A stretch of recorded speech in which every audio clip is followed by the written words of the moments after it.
अस्सलाम वालेकुम स्टूडेंट्स, आज हमारा एजुकेशन रिसर्च का 4th लेक्चर है। इससे पहले लेक्चर्स में हमने एजुकेशन रिसर्च को बाय पर्पस और बाय मेथड डिस्कस किया था। इसके बाद एक लेक्चर में हमने हाइपोथेसिस को डिस्कस किया। आज की इस लेक्चर में हम सैम्पलिंग और उसकी टाइप्स को डिस्कस करेंगे। लेक्चर का बाकायदा आगाज़ करने से पहले अगर आप लोगों ने अब तक हमारा चैनल सब्सक्राइब नहीं किया तो चैनल सब्सक्राइब कर लें और बेल आइकन को भी ज़रूर दबा लें ताकि आने वाली इंफॉर्मेटिव वीडियोस आपको बार वक्त मिल सकें। तो स्टूडेंट्स चलते हैं अपने लेक्चर की तरफ।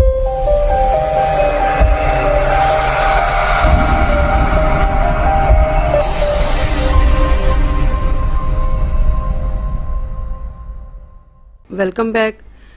आज का हमारा टॉपिक एजुकेशनल रिसर्च का बहुत इम्पोर्टेंट टॉपिक है, जिसमें हम सैंपल को सिलेक्ट करने का तरीका सीखेंगे कि सैंपल होता क्या है और उसको हम किस तरह से सिलेक्ट करते हैं। सबसे पहले हम देखते हैं व्हाट इज़ पॉपुलेशन, कि पॉपुलेशन क्या है।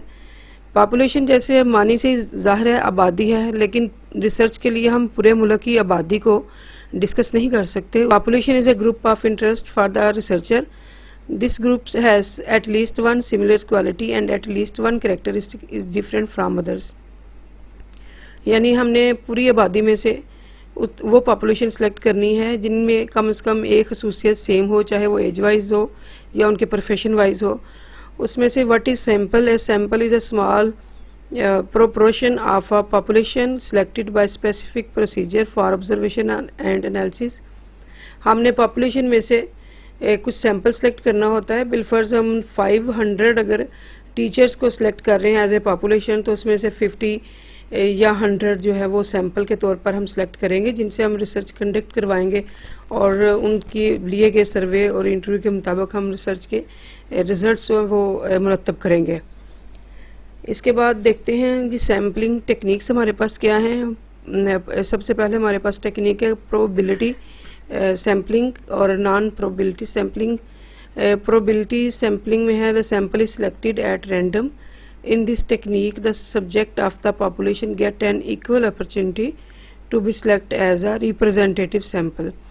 यानी इस पोर्शन में तमाम जितने भी हमारे सैंपल होंगे उनको इक्वल राइट मिलता है रिसर्च में शामिल होने के लिए। और उसको लेकिन इक्वल राइट से मुराद ये नहीं कि 500 अगर लोग हैं रिसर्च के लिए सिलेक्ट किया एज ए पॉपुलेशन तो 500 लोग ही इसमें शामिल होंगे। उसमें जो हम लोग सैंपल सिलेक्ट करेंगे उसके मुख्तलिफ तरीक़ाकार हैं, उस तरीक़ाकार के मुताबिक उनको अपॉर्चुनिटीज़ मिलेंगी। उसमें स्पेशल किसी एक फ़र्द को महसूस नहीं किया जाएगा। जो नॉन प्रोबेबिलिटी सैम्पलिंग है उनमें sample selection based on the subjective judgement of the researcher. It is a method of sampling wherein it is not known which individual from the population will be selected as a sample. इसका तरीक़ाकार थोड़ा सा हट के है दूसरे portion से। इसमें रिसर्चर अपनी पसंद के मुताबिक, अपनी चॉइस के मुताबिक और फिजिबिलिटी के मुताबिक जो सैंपल है उसको डिस्कस करता है और उसको चूज़ करता है। अब हम काइंड्स देख लेते हैं टाइप्स ऑफ प्रोबेबिलिटी सैम्पलिंग की। सबसे पहले रैंडम सैम्पलिंग है, सर्टिफाइड सैम्पलिंग है, क्लस्टर सैम्पलिंग, सिस्टमेटिक सैम्पलिंग और डबल सैम्पलिंग। इनको हम थोड़ा सा एलेबोरेट कर लेते हैं। रैंडम सैम्पलिंग में in this method individual is chosen entirely by chance and each number of population has equal chance. जैसे हमने पहले बात की कि इसमें तमाम जो पॉपुलेशन है उसको कंप्लीट इक्वलिटी के साथ चांस मिलता है सिलेक्शन का। उसके मुख्तलिफ तरीक़ाकार हैं, जैसे यहाँ पे एक तरीके को डिस्कस किया गया है। आइडेंटिफाई पॉपुलेशन 500 टीचर्स को हमने आइडेंटिफाई कर लिया और उसमें हमने सैम्पल साइज़ ले लिया 50 टीचर्स, यानी कि 50 टीचर्स को हमने रिसर्च उन पर कंडक्ट करवानी है। लिस्टिंग द पॉपुलेशन, तमाम टीचर्स के नाम हमने एक लिस्ट में लिख लिए, उसके बाद उनको नंबर असाइन कर लिए। जैसे हम लोग 100 से शुरू कर रहे हैं तो टीचर्स को 500 तक मुख्तलिफ नंबर्स अलाट कर दिए गए, चाहे वो नाम हमने अल्फ़ाबेटिकली लिखे या रैंडमली लिखे हैं। फाइंडिंग रैंडम नंबर्स, और फिर उनके मुताबिक कोई ना कोई रैंडमली नंबर जो है सिलेक्ट कर लिया जाएगा और उस रैंडमली नंबर की बेस पर हमारे सैंपल सेलेक्ट होंगे। रैंडमली नंबर से मुराद ये है कि अगर हम ये समझ रहे हैं कि पहले टीचर्स में से जिनके नाम 9 फिगर में आते हैं उनको हम रैंडम सैम्पलिंग में लेंगे, तो वो 4 लोग आए, 5 आए, तो उनको हम लोग सेलेक्ट करेंगे एज ए रैंडम सैम्पलिंग में। उसके बाद है सर्टिफाइड सैम्पलिंग। इसमें सैम्पलिंग इन विच सब groups in population have representation in sample in the same proportion as they exist in population। सबसे जो बेसिक डिफरेंस है इसमें और जो हमारा पहला टॉपिक था उसमें सैम्पलिंग में, कि वहाँ पे हम इंडिविजुअल्स को ले रहे थे और इस मेथड में हम लोग ग्रुप्स को ले रहे हैं। It is a type of sampling method in which the total population is divided into smaller groups to complete the sampling process. यानी कि सैम्पलिंग प्रोसेस को कंप्लीट करने के लिए हम अफराद के बजाय एक ग्रुप पर तवज्जो देंगे, इसमें ग्रुप्स बनाएंगे। जैसे हमने पहले ग्रुप में पहले जो डेफिनेशन पढ़ी उसमें 500 टीचर्स को ले लिया, उसमें हमने अलहदा से उनको क्लासीफाई नहीं किया कि साइंस टीचर्स हैं या आर्ट्स टीचर हैं, प्राइमरी हैं या सेकेंडरी के लेवल के ले रहे हैं टीचर्स। मगर यहाँ पे हम लोगों ने उनकी इस तरह से ग्रुपिंग कर लेनी है कि प्राइमरी टीचर्स अलहदा से, सेकेंडरी अलहदा से हैं, हाई हिस्से के टीचर्स अलहदा हैं, या साइंस टीचर्स अलहदा हैं, आर्ट्स अलहदा हैं, यानी ग्रुप बनाकर ये रिसर्च कंडक्ट करवाई जाएगी। इसके बाद है cluster sampling. A researcher wants to survey the impact of educational policies in Pakistan.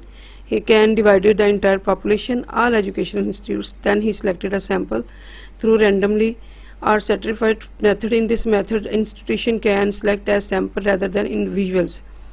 अब इसमें देख लें यहाँ पे क्लस्टर सैम्पलिंग आ गई, यानी पहले टाइम में हमने फ़र्द को डिस्कस किया, दूसरे में ग्रुप को ले आए थे। यहाँ पे हम लोग एक इंस्टीट्यूट को जो वो सैंपल के तौर पर ले रहे हैं। कोई रिसर्चर अगर रिसर्च करना चाहे एजुकेशनल पॉलिसीज़ को पाकिस्तान में, कि उनके एजुकेशनल पॉलिसीज़ का पाकिस्तान में क्या असर हो रहा है और उसमें लिटरेसी रेट कितना बढ़ रहा है, तो वो तमाम एजुकेशनल इंस्टीट्यूट्स को अपनी पॉपुलेशन समझेगा और उनमें से किसी एक इदारे को मुंतखब करके उसको सैंपल तस्वर करेगा और इस इदारे में मौजूद टीचर से और बच्चों से इंटरव्यू के ज़रिए और सर्वे के ज़रिए अपनी रिसर्च को कंडक्ट करवाएगा। इसके बाद है systematic sampling. Systematic sampling in which individuals are selected from a list by every K name. यानी इसमें हमने एक लिस्ट बना ली, जितने भी हमारे पास सैंपल हैं उनकी लिस्ट बना ली, उनमें पिलफर्स हमने सेलेक्ट कर लिया कि जितने भी लोग के नाम से शुरू हो रहे हैं उनको हम लोग में ले रहे हैं रिसर्च के लिए, या हमने फ़र्ज कर लिया कि हर 10 नंबर के बाद जो फिगर आ रहा है उसको हमने सैम्पलिंग के लिए लेना है। इस तरीके से ये सैंपल सेलेक्ट किया जाता है इसमें। इसके बाद डबल सैम्पलिंग है। The method of double sampling is known as two phase sampling. इसको ये याद रखने की चीज़ है कि ये 2 फेज सैम्पलिंग कहलाता है। इट्स मीन के इसमें हम लोग ना सिर्फ क्वेश्चन के ज़रिए डाटा को कलेक्ट करते हैं बल्कि इंटरव्यू भी किया जाता है। रिसर्चर अपने जो डाटा मिल रहा है उसको मज़ीद इन्वेस्टिगेट करने के लिए और उसकी ऑथेंटिसिटी चेक करने के लिए लोगों से इंटरव्यू भी लेता है, इसलिए ये डबल सैम्पलिंग कहलाता है कि 2 तरीक़ों से डाटा कलेक्ट किया जाता है। उसके बाद types of non probability sampling. इसमें 4 हमारे पास टाइप्स हैं। सबसे पहले कन्वीनियंस सैम्पलिंग है। It is referred as accidental sampling to participate volunteer और बाय चांस इंटरव्यू। यानी कि इसमें हम लोग पहले से सिलेक्ट नहीं करते, ना किसी तरीक़ेकार के तहत सैंपल को सिलेक्ट किया जाता है। जो ईज़िली अवेलेबल हो जाए इस लोग उनसे इंटरव्यू कर लिया जाता है या उनकी राय पूछ ली जाती है और उसके उसी पर रिसर्च को कंडक्ट करवाया जाता है। बिलफर्ज अगर हम किसी एरिए में जराइम की शरह को चेक करना चाह रहे हैं तो उसमें हम लोग किसी को सिलेक्ट नहीं करेंगे कि हमने इस एज के लोगों से पूछना है क्वेश्चन या इस टाइप के लोगों से पूछना है। जो भी उस एरिया में वक्ती तौर पर हमें मिल जाए शख्स, उससे जो इंटरव्यू लेंगे, उससे जो डाटा कलेक्ट करेंगे वही हमारा सैंपल कहलाएगा। उसके बाद है purposive sampling. Researcher select the sample using his experience and knowledge. इसमें रिसर्चर बगैर किसी और मेथड को यूज़ किए सिर्फ अपने एक्सपीरियंस और नॉलेज की बेस पर डाटे को कलेक्ट करता है और उसी को और सैंपल को कलेक्ट करता है और उसी पर जो अपनी रिसर्च है वो कंडक्ट करता है। Quota sampling. Quota sampling is the process of selecting easily available individuals. Quota sampling में जो हमारे पास सैंपल ईज़िली अवेलेबल होगा उनसे कंडक्ट करवाई जाएगी रिसर्च। बिलफर्ज अगर कोई रिसर्चर ये रिसर्च करना चाहे कि फैक्ट्री वर्कर्स में वीमेन का किरदार कितना अहम है, तो उसमें मुख्तलिफ फीमेल्स होंगी जिनके बेबीज़ भी होंगे, फैमिलीज़ भी होंगी, कुछ ऐसे होंगे जो सिंगल होंगे, तो रिसर्चर सिंगल्स को ज़्यादा प्रेफर करेगा जो ईज़िली अवेलेबल होंगे, बजाय इसके कि एक एक शख्स के पीछे भागने के। वो उन लोगों को अगर कॉल करके एक जगह पे इकट्ठा करके उनसे रिसर्च कंडक्ट करवा सकता है, वो ऐसे लोगों को प्रेफर करेगा जिससे उसका वक्त और एनर्जी दोनों बच सके। उसके बाद है snowball sampling in which research participants are asked to assist researchers who are fit to this work. ये एक चेन होती है जिसमें रिसर्चर अपनी हेल्प के लिए कुछ लोगों को साइन कर लेता है और फिर आगे उनको कहता है कि वो अपनी हेल्प के लिए मज़ीद 1-2 लोगों को अपने साथ इंगेज कर सकते हैं। तो स्टूडेंट्स, ये था आज का हमारा लेक्चर। अगले लेक्चर तक के लिए अल्लाह हाफिज़।